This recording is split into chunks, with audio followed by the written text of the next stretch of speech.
Now, I just got asked this morning in terms of how much good news I was going to be presenting this morning, and presumably with view to tonight's speech. But I thought the title in that respect was relatively appropriate, because more blue sky is a relative thing. That's the point I put it there, the reason I put it there. Because obviously there are parts of the economy locally that are doing really quite well. And if you look at the broad numbers, it's not all doom and gloom out there for sure. But at the same time, a more blue sky would be appreciated by those who are doing well. But at the same time, there are other people who are really struggling and finding it very tough out there, and the context has been working against them for a long time. And so more blue sky is more of a plea in some ways. And I think they're probably going to get some of their things, I think, for the guys who are finding it tougher in the Central Coast are really potentially going to be starting to turn a little bit in their favour. Not dramatically, but a little bit. Anyway, to get into the subject matter, the way I deal with these things is to give you the answer first, and then I'll go through and try and justify why I've come up with the conclusions that I've got. Just briefly before I get into that, actually, what the Foundation does and our role in the world is to try and shed some light in terms of the available information and try and understand what the picture means at this scale of the economy, at the Central Coast scale. I always found it quite amusing that the Governor of the Reserve Bank would love to have monthly inflation data. He doesn't get it, and this is the Governor of the Reserve Bank. He only gets quarterly inflation data, and that's for budgetary reasons fundamentally. So if he can't get the information he wants on a monthly basis, then it's no surprise that we struggle at this scale. But what we try and do is fill in as much as we can, shed a bit of light where we can, and try and pull together a story about how the Central Coast economy in this respect, and we do other work, social work obviously, but in this respect the economy is travelling.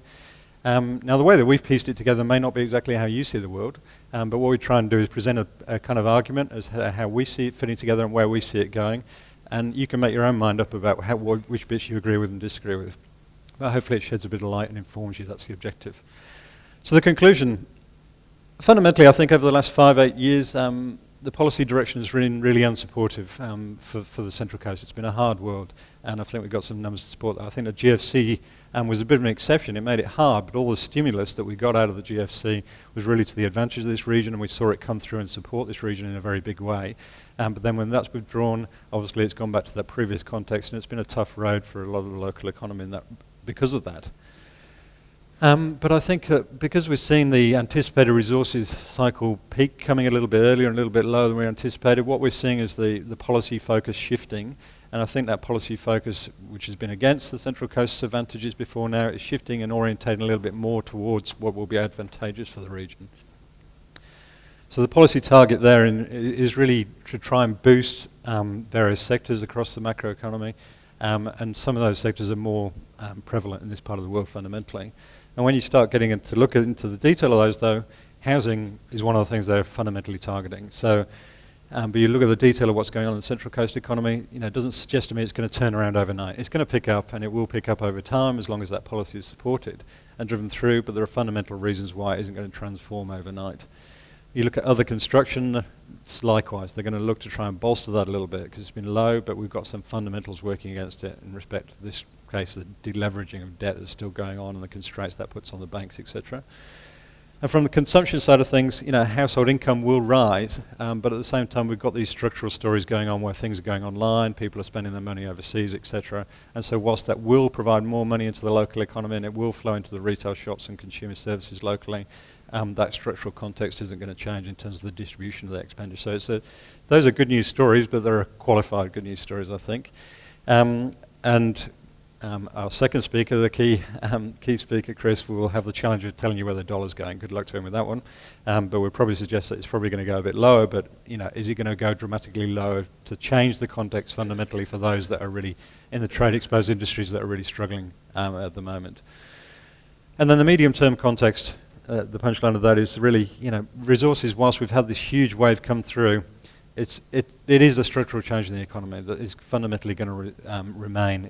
Whilst we're going through a peak of capital expenditure right now, fundamentally mining is going to take up a larger part of the economy going forward, and that's being done largely at the expense of manufacturing and construction. So the extent to which that is a new world order that we're going to have to adjust to, we might as well start getting used to it now and adjusting our economy to make the most of the opportunities that are going to be available for the next 20, 50 years.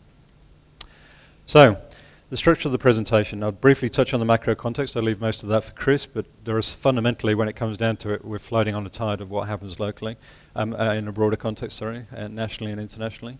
I'll touch on the labour market because we have some decent information there in terms of it's comprehensive in the region, albeit that it lags economic activity a little bit. And then we'll go into the details of what's happening in terms of the components of economic demand within the region, in terms of business investment, household consumption and housing investment, and then we'll wrap that back up into the summary.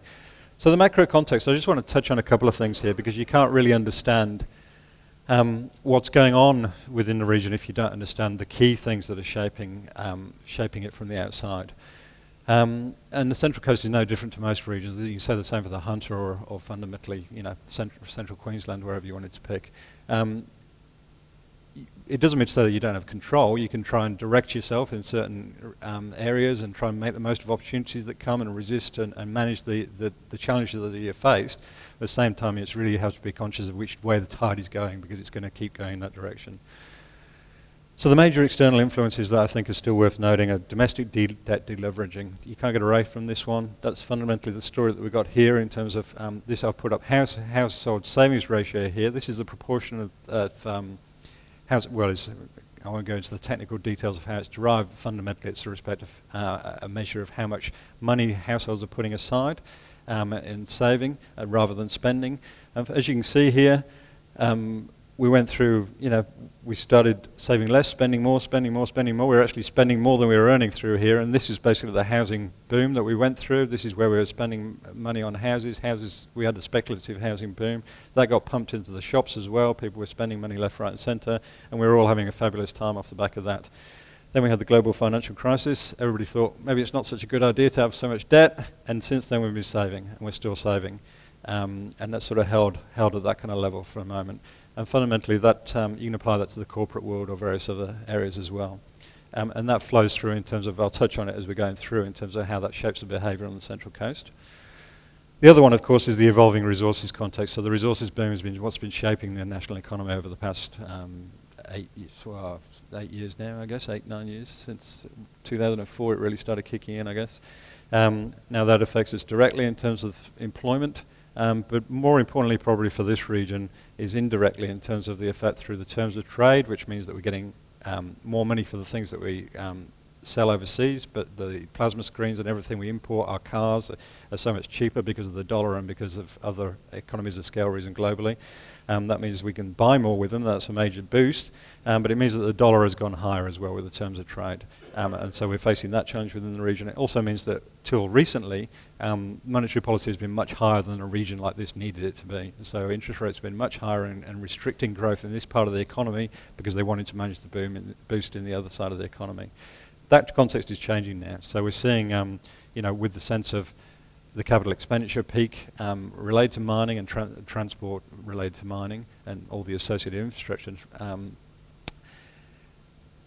With that peaking early next year, you're already seeing the monetary policy signs going through where the Reserve Bank have been cutting rates progressively because of this concern about the other side of the economy. And now that we're getting the potential peak in that activity, they're already clearly looking for growth in the other side of other sectors of the economy. And this is an illustration of the change in the resources side of the equation. I've only put one chart up here because I'll leave most of it to Chris. But fundamentally, we're seeing global supplies. No, it's just a big cycle fundamentally. Demand comes through in a big way. Prices go through the roof, as you can see in this case. For mineral prices. Commodity prices are general index, but just for mineral prices. Global supply over time in the cycle fundamentally picks up, and that's what we're seeing now. And as over time, global demand comes to wane, and that's what we've seen also. So what has come through is in terms of, you see that coming through in terms of the prices falling away. Now, what that has done is taken out the next wave of capital expenditure into those mines that were, some of them were a bit dodgy in the first place because people were just grabbing everything in a rush of a cycle, but also as that people are looking in more detail about the next wave of capital expenditure, etc. So the current wave is going ahead and will carry on going ahead into the next year or so, but it's really about the next wave and the next wave, and that peak has been pushed out and delayed. So the one thing that we used to talk about, of course, was the global financial crisis and the sovereign challenges and the threat of this impending financial boom. Now, I'm not an expert on this. I'll leave this mainly to Chris to give you clarity about that one. But from what I understand, there's a little less uncertainty about Europe at the moment. There's a bit more confidence about what's going on there. But we haven't seen that coming through in terms of the Australian dollar. Usually we'd see the terms of trade and commodity prices coming down, you'd see the Australian dollar come down with them. Historically, that would be the trend. But because of this uncertainty globally, we're still seeing Australia seen as a safe haven, and that means that the dollar is holding above what is its fair value for it. And so those who are facing the challenges of the high dollar, that's one of the things that's keeping it high. But Chris will give you further elaboration on that. And these core things fundamentally affect the Central Coast in different degrees, and I'll elaborate on that as we go through. So the labour market, looking at what's going on in the labour market. This is a story I wanted to say in terms of, that's a 10-year profile of total employment within the region. And I'm sorry, I'm quite a big one for long-term charts, I'm afraid, so I'll try not to put too many in there, but really you can't explain too much without some of the long-term ones. And as you can see, I've just drawn a couple of, split it into 5 for the sake of demonstrating this, but growth, the previous 5 years was about 2.1%, and now more recently it's been down to about 1.3% in terms of total employment growth year on year over those periods. And that's a reflection of how those macroeconomic factors have not been in favour of the Central Coast. If this was the case, if we were looking at central Queensland or the resource areas, as I'll touch on in a second, you see it was a fundamentally different story. So the Central Coast has been, having to wane while they wax. Of course, we had the global financial crisis in the middle of there, and that took a dent out of that period. But we also, as you can see the upturn there, that's where the stimulus really came through. So I sort of see that as a kind of benign influence relatively in terms of the Central Coast. So the macro context has not really been in favour of the coast's economic advantages, the point I wanted to make out of there. When we can see this in unemployment as well, so this is the unemployment rate. It bounces around a little bit in the Central Coast because it's a sample survey, and so you can't rely on any one particular figure. You get a sample of people who are working versus next time you get more that are not working. And generally you have to look through these things and see where the trends are. As you can see there, generally it's above New South Wales. Even though New South Wales itself was not going crazy because of the, we haven't massively as a state benefited from the resources boom, particularly not in comparison to some of the other states. The Central Coast has generally been residing above the New South Wales benchmark there. You look at the Hunter by contrast, for example. The Hunter used to be above and has slowly worked its way down over time. It's bounced up a little bit in more recent times, but it did get down underneath the New South Wales benchmark. But then to give you another contrast, if you look at the Upper Hunter, where it's all about resources, they were around the benchmark, and then more recently they've just basically been at full employment in the Upper Hunter. They, if you wanted a job you could find and you had relevant skills, you could walk into one up there. It's really about finding accommodation, and whether you can live anywhere near your job is the problem. Looking more recently, give you a little bit more recent focus. Total employment has sort of levelled out a little bit. So we did bounce back a little bit there on the Central Coast, and now we've sort of plateaued. This is the unemployment rate and the participation rate. You have to really consider these two things in together. Participation rate reflects how many people are out there looking for work, being either employed or unemployed, looking for work as a proportion of the total civilian labour force. So the unemployment rate, as you can see there, is sort of bouncing around in the 60s, going sideways. And participation rate, which is a proportion, because this can fall away quite dramatically, meaning that you can have a weak labour market, for example, during this period. But really it's sort of going sideways. So at the moment we've got a bit of a directionless labour market. Things are, to be honest, these rates are not the end of the world. 6%, it's not, in the 60s. It could be better, but it could be much worse. We need to take that context, and I think we need to probably acknowledge that things like the terms of trade balance and these kind of boom advantages that are coming through the macroeconomy are benefiting the region in some ways, and that's the reason why. Let's see if we can go back through that. I don't know what happened there. There we go. Why the unemployment rate is in the 60s rather than up between 7.5 10, for example. But at the same time, we're sort of going sideways at the moment. I just want to touch briefly on the participation rate. Now, this is Australia because we haven't got the latest numbers for the Central Coast yet. When the employment data comes out for the census, we'll be able to work this out. It comes out next week. So for those of you who are hanging out for the detail around that kind of work. Over time, progressively over time, we've been boosting participation in the labour market. Now, of course, the major driver of this is females in the workforce over this kind of time frame from the 70s and so on. Picking up more of that, and the elderly in the workforce. Well, elderly, it's not elderly these days. From in the 50s and 60s, but increasingly the proportion of people working has been rising in those areas. But the point is that with the discussion at the moment is that participation levels may have peaked. So we may not be able to encourage more and more people whilst we're going to be encouraging people to work longer, because hopefully people know it's a good and healthy, our well-being research will tell you it's a good and healthy thing to do for yourself, it's going to get harder and harder to try and boost those levels. So fundamentally, we may have reached a peak where you can't get more people into the workforce, so you're really going to have to start cherishing, if you're not already, the people that are already working with you. And touching on the Central Coast, this is just census data for the profile of the Central Coast. Of course, these are the bits you know. The Central Coast is down in terms of the people in there. The key household formation kind of years, as we know. It's above representation in terms of the elderly population. There's no big surprise to you there, I'm sure. But fundamentally, this is the age where the participation rate really starts dropping off across the economy, as the data will show. And as you can see there, we're heading into, you've still got, the Central Coast has still got a higher proportion of people who are in the pending category for people who are looking to get potentially out of the labour force. So this part of the world is really going to be leading the wave, is the point I wanted to make, in terms of the challenges of less and less people wanting or needing to be engaged in the labour force and having to look after the available people we've got and or attract greater working population to the region.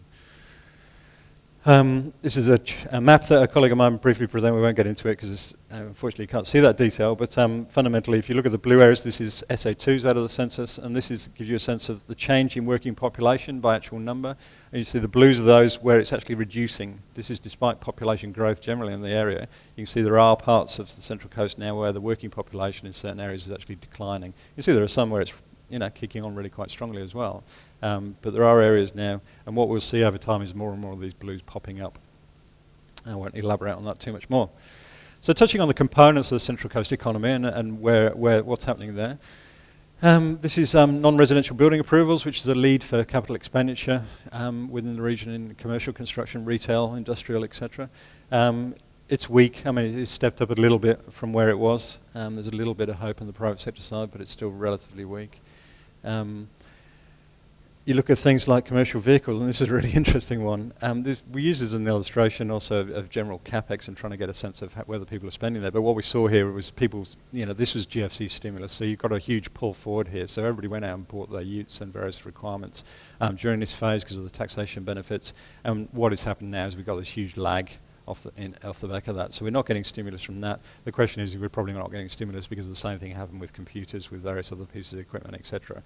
So from a positive point of view, that suggests that this over time is going to start improving. Right now it's still going backwards, but it will over time improve. Again, the currency, this is the trend in terms of the trade weighted index of the Australian dollar. You can see what those of you who are working in trade exposed industries, what you've been dealing with. Well, you know it already, I'm sure, but for those of you who aren't, now you're aware of what they've been dealing with. Fundamentally, they're getting acknowledgement, at least from Treasury and various other people, that still obviously you need to be working on productivity to try and improve your competitive position wherever you can. I mean, there needs to be a continual drive.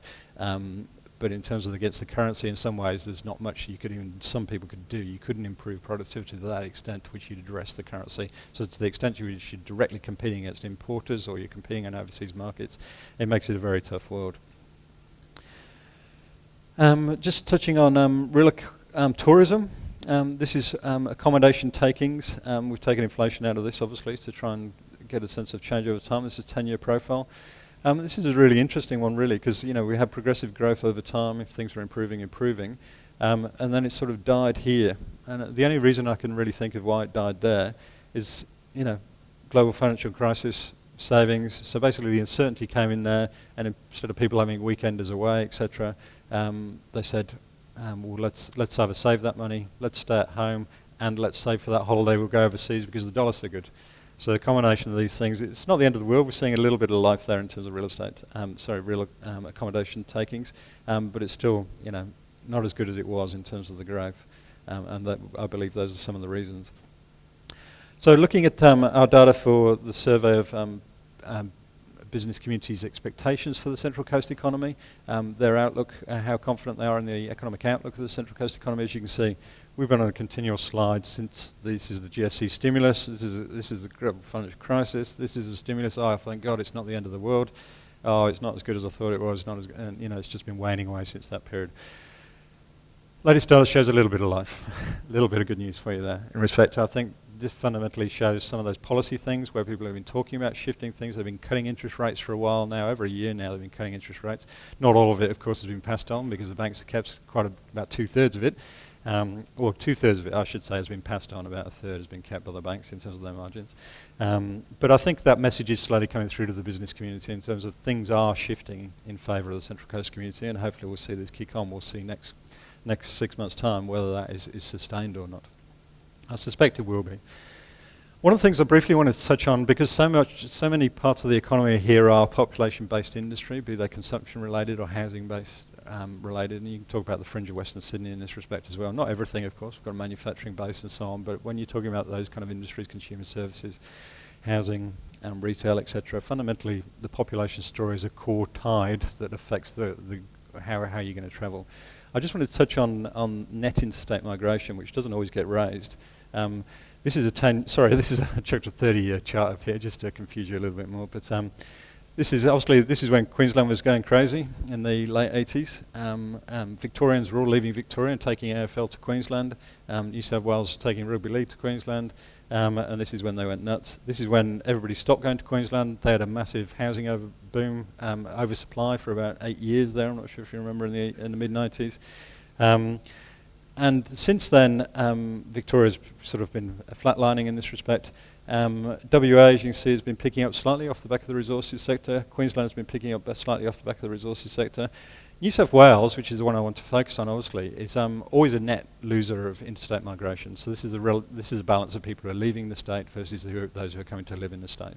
We're always a net loser because we're always a net gainer from overseas migration. So we've got this people arriving in Sydney Airport and boosting. We have a massive net gain in that respect. And our state has always been the main beneficiary of that respect. But this one is important because basically it's the plug hole. So this is the one, we either let things out or we block them up and benefit from the population gain that comes through that. And as you can see right now, in the latest data, that tide is still going slightly against us, and that's one of the things that really is not going to assist us. We need to try and turn that around. A little bit of that is because of the resources story, and to the extent to which that is sustained will be interesting over the next 12 months. But it's one of the reasons why there isn't going to be, even though there's going to be a focus on boosting housing and consumption, these kind of tidal things are going to mean that the rebound isn't an instantaneous thing.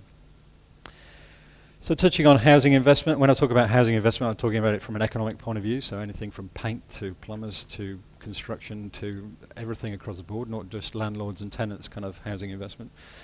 The housing market, unfortunately, we've got lagged data here, but the house prices are fundamentally in New South Wales are going nowhere, and in this part of the world have been flatlining for quite a while. This is nominal prices, so if you took inflation out of that, it would be going slightly south as well.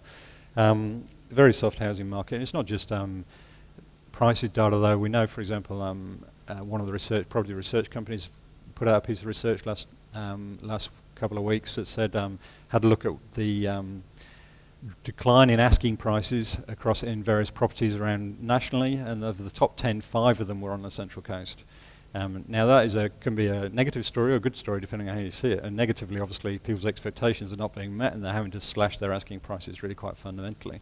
From a market clearance point of view, and a point where you need to have people accepting where the market is at and getting to the point where they can actually transact on these things and start the market turnover and rebase with a view to things turning up again, you can see it as an optimistic point of view. I guess it depends whether you own the properties or not. I guess it's probably one of the key things. And when we look at our house buy, we ask people whether they're going to be buying a property over the next 6 months, I believe. And you see it's been declining for quite a long while now. It's upturned a little bit, but you can see there's a bit of volatility there. We also asked people generally whether they think it's, even if they're not looking to buy, whether they think it's a good time to buy in the market.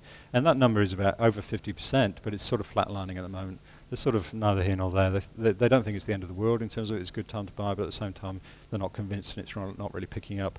That contrasts a little bit to some national data where people are seeing a bit more optimism and looking to get into the market, so this will potentially change. But right now, it's a more cautious market. Oh, sorry. Well, there you go. There's the upturn. The next quarter. That was the last one. So it is picking up a little bit. So one of the things that we need, of course, for for the housing market to start turning around. It's for investors to start thinking about coming back into the market as well. Now, the investors have all been running away because capital prices have been going nowhere. You don't come in when you're convinced that prices are going to go nowhere from a capital growth point of view. So if you're not going to get price growth, you need to at least get a decent return on your rents.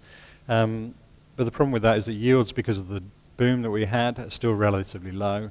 And we need rental growth. From a social point of view, it's not a good thing, but from a housing market point of view, you need rental growth to get up to the point where income yields are worthwhile for investors to start looking and getting back into the market again. But what we're seeing here, this is all Central Coast. The main one to focus on is the Reds, because there aren't too many apartments in this part of the world, relatively. Is that, and so rents are gradually increasing. This is annualised, not every quarter, so you're not getting 6% every quarter. It's 6% per year at the moment, around 5-6%. And that's improving the income yield for investors to get in. But it's not enough at the moment. It's going to fundamentally change their equation and introduce new, and say, I'm going to go buy that stock, which is effectively enable new supply to be introduced in the market, which is a good thing, of course, for keeping a lid on rental prices for those from a social point of view. And part of the problem with the investment side of the equation is because the boom that we had in housing, part of that was related to the baby boomer wave coming through. So the baby boomers all were cashed up, all had a lot of equity in their own home, all went out and saw their advisors. They told them to go and get a second property. It was a speculative boom. It was a self-fulfilling thing. And that's part of the story that we have with the rise now. But the boomers, of course, now are much closer to the retirement. You don't want a 20-year investment when you're in your early 60s. You actually want a stable, confident return that you know is going to be there for the next 20 years and in the next 5 years, etc., that you can rely on. So housing does not fit that requirement. So basically, the baby boomers are still liquidating out of that asset, and it isn't going to shape and drive the upturn massively overnight. That's another thing that's going to keep a lid on the speed of the upturn. So we're going to have a look at construction briefly and what's going on in the residential construction side of things. This is the boom pickup that we had with the GFC stimulus, the first home buyer stimulus, and the grants and things that came in there, and the massive interest rate cuts that we had there. It shows it can work. That's a positive thing for this part of the world. It will work if you get enough stimulus and monetary policy. But since then, we've been flatlining. Central Coast, it's actually going backwards slightly in terms of the amount of construction activity that's going on in residential. It's going backwards at a slower rate, if you want to see things positively, but it's still going backwards. But this is the thing that the monetary policy guys want to try and turn around. The Reserve Bank fundamentally. So having a look finally at household consumption and what's going on there. So we're talking about consumer services, we're talking about retail, these kind of elements now. It's really confusing, this particular sector, and it'll be interesting to see what Chris says from a national point of view in terms of his understanding of it.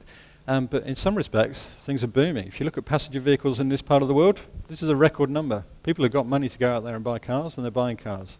Part of this, of course, is the terms of trade benefit. Never have new cars been as cheap as they are right now, and people are saying, well, now's a good time. I really should go out there and buy an upgrade to that. And so, people have the money to be buying that where they want to. On the other side of the equation, I just wanted to touch on this. Unfortunately, we don't have this chart for locally, but this is the national one. So this is the currency one that I put on earlier, is the pale blue one, the trade weighted index of the currency. And you see there, this is departures, i.e. people who are going on holiday overseas.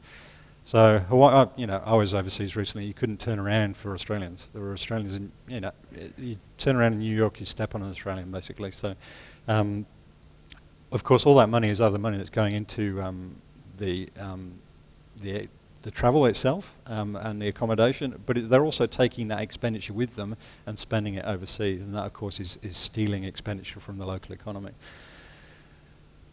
And still, people are saving as well. At that point I said earlier, people haven't stopped saving, so they're still paying down that debt that they're concerned about with the uncertainty in the global economy, and that they've built up through this period here. And that, of course, is stealing from the expenditure available as well. And finally, the last one, of course, is spending online. One thing I noticed a couple of weeks ago was when the Australia Post put out their results. And, of course, Australia Post is struggling in some respect because there are less and less old school envelopes being posted around the place for the postie, but their parcel business related fundamentally to online acquisitions grew 24% in 1 year. It's going absolutely crazy on that side of the equation. So, and to the extent to which these are illustrations of online trading and online activity, and that's more expenditure, of course, that's going overseas and not going into local retail and local consumer services is easier because if you're going to get a massage, you can't get it online. But locally, for retail, we're losing money there. Consumer confidence-wise, so people are spending on some of those things. Consumer confidence is also a very strongly association nationally with retail activity and retail expenditure. And as you can see again, we had the long, slow decline into the global financial crisis, not the end of the world locally, but then we've been sliding away since in a very similar way to business confidence. But unlike business confidence, the last figure we got was that the consumers locally are still very pessimistic and still very wary. So we have this conundrum that it's a bit of a mixture of spending on cars, record sale on cars. We know that people are buying online, and we know that they're going overseas on holidays. If you're a travel agent, you must be pretty busy, I think. But at the same time, we know that local shops are struggling in various different ways. It's a bit of a conundrum. Of course, one of the things that came out of the RBA's recent media releases that I wanted to just point out in this respect is the quote. It will be important that the forecast strengthening in some other components of demand starts to occur, which is, sounds a bit obtuse, but fundamentally they're saying we can't rely on the resources and capital-related expenditure anymore. We're going to have to boost housing and consumption, and that means that they are going to be stimulating this side of the economy, housing and consumption. They're looking for that to grow, and to the extent to which it's a self-fulfilling prophecy that they have to keep priming interest rates until they get that growth, then they fundamentally will have to. And this region it will ride on that wave. But the question is whether it's the expenditure. The pool will grow as they cut interest rates. People will have more money in their pocket fundamentally to spend, but at the same time, a large part of that is still going to go to online retail. A large part of that is still going to go to saving. A large part of that is still going to go on overseas holidays right now. So it'll improve, but it isn't going to transform the distribution of that expenditure potentially. So back into the summary. So for the last 5 to 8 years, I think policy direction has been pretty unsupportive of the Central Coast, and so given where the labour market is and the general economy is at, I think we're doing pretty well in this part of the world, given that GFC was an exception where it did assist and it proved that it can assist this part of the world, but right now it hasn't been supportive, and this region is one of the laggards for that reason. Fundamentally, they've been enabling the growth in other parts of the economy and the other parts of Australia by inhibiting the growth in this part of the world. The anticipated resources peak, that's leading to a shift in policy, and fundamentally that shift in policy is going to enable greater growth in this region. In fact, they need greater growth in these components of the economy, and to the extent to which this region has a greater exposure to those parts of the economy, then we're going to ride that wave. Having said that, whilst they're targeting housing, consumption and construction and these kind of things, housing in the region, it's not going to turn around overnight. We've still got an excess of stock that needs clearing out. We need those asking prices to get back to market reality and start clearing through, and for sales volumes to pick up. We need yields to pick up where it starts encouraging investors back into the market. We still have that debt equation where people have borrowed too much. So housing affordability, while it will improve, is still on the wrong side of the equation. It's still very difficult to get into the market compared to where it was when we had the last massive upturn in housing. And it's things like the tide in terms of interstate migration is still working against us slightly, and we need to be encouraging those people to migrate out of Sydney to the Central Coast or the Hunter rather than up to the southeast Queensland. Other construction, fundamentally it's very difficult in a debt deleveraging world. The big banks, for example, still get grief about the amount of property they have on their portfolio, and so if you go out there looking for development finance and find it really hard, it's really hard for everybody because they don't want to lend to anything unless it's really clean and very low risk, obviously, and then you put yourself in a regional location with a smaller market base, smaller capital base, etc. It gets harder again, which of course increases their price, which potentially makes things harder and harder to happen.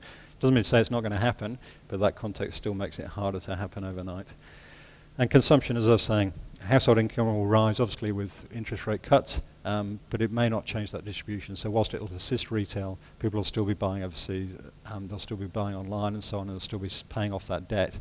And whilst that paying off that debt is a good thing fundamentally for the whole economy in this part of the world, it still doesn't mean that retail will pick up and consumer services will pick up, but it isn't going to pick up overnight. Lower Australian dollar, I'll leave that to Chris to tell you what's going to happen there, but fundamentally, if we see some moderation, it'll all help, but it's not going to escape and fundamentally transform that context overnight for those who are really facing the challenges of a trade-exposed sector. And in the medium term, resources, whilst we're seeing this cycle wane off, resources are still going to take up a larger proportion of the economy, and that's going to happen fundamentally at the expense of some manufacturing and construction. And we need to get used to that. This is the new world, and it will be the new world for the next 30, 40 years. And so we need to focus on the opportunities that the new context has and brings for us, rather than hoping that we go back to the old way and that it'll all be good again. Thank you.